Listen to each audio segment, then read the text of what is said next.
This channel does not promote any violent, harmful, or illegal activities. All content provided by this channel is meant for an educational purpose only.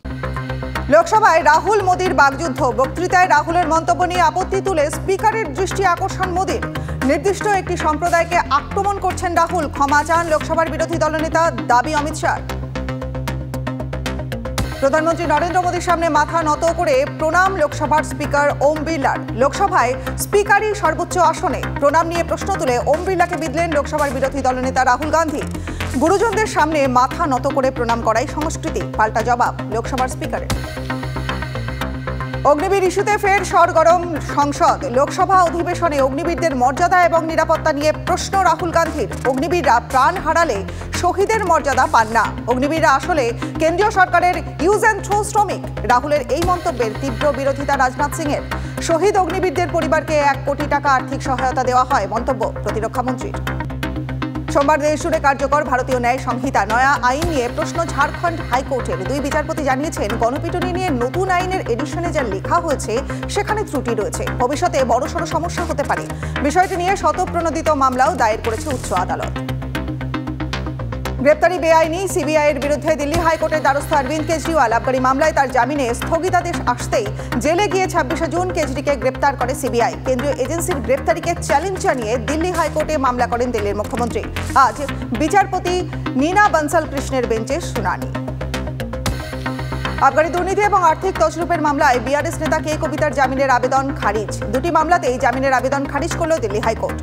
2টি মামলাতেই জামিনের আবেদন স্থগিত রেখেছিলেন বিচারপতি স্বর্ণকান্ত শর্মার bench. গুরুত্বপূর্ণ পর্যায়ে রয়েছে তদন্ত। আদালতে যুক্তি দেখিয়ে বিআরএস নেত্রীর জামিনের বিরোধিতা করে ইডি এবং সিবিআই।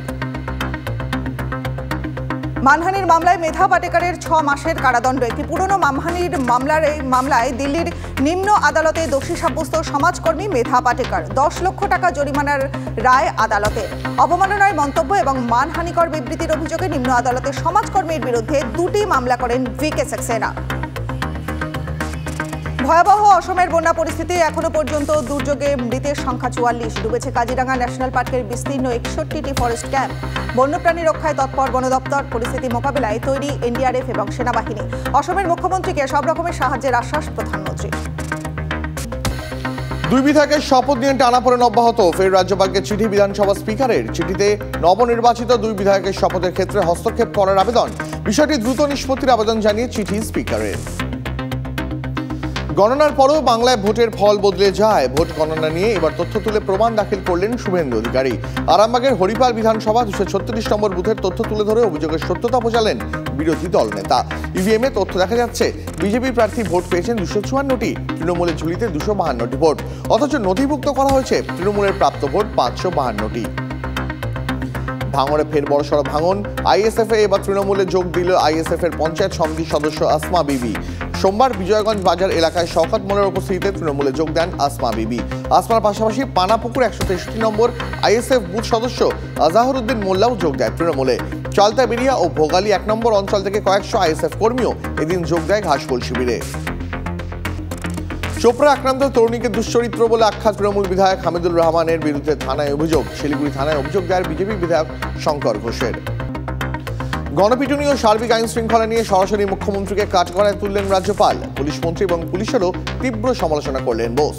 বাংলায় গায়ে গঞ্জে রাস্তায় চলছে মরণ নাচন। এখানে কি আদৌ কোনো পুলিশ মন্ত্রী রয়েছেন? জঙ্গলের চেয়ে ভালো, মন্তব্য রাজ্যপালের। মুচিপাড়ায় সরকারি হস্টেলে চোর সন্দেহে পিটিয়ে খুন, পুলিশকে বিভ্রান্ত করার চেষ্টা অভিযুক্তদের। সিসি ক্যামেরায় শনাক্ত করা আবাসিকদের মধ্যে 2জনেই নিরুদ্দেশ বলে পুলিশ সূত্রে খবর।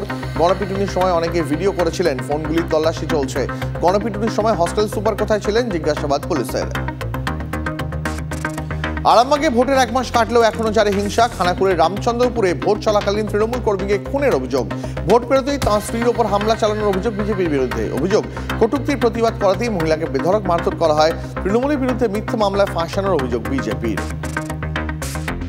এবার আইসিডিএস সেন্টারে তৃণমূল নেতা দাদাগিরির অভিযোগ। আরামবাগ থানার দ্বারস্থ আইসিডিএস কর্মীরা। অভিযোগ, আরামবাগ মলয়পুর 1 নম্বর পঞ্চায়েতের টালা এলাকা থেকে আইসিডিএস সেন্টারে তাণ্ডব চালানোর অভিযোগ তৃণমূল নেতাদের বিরুদ্ধে।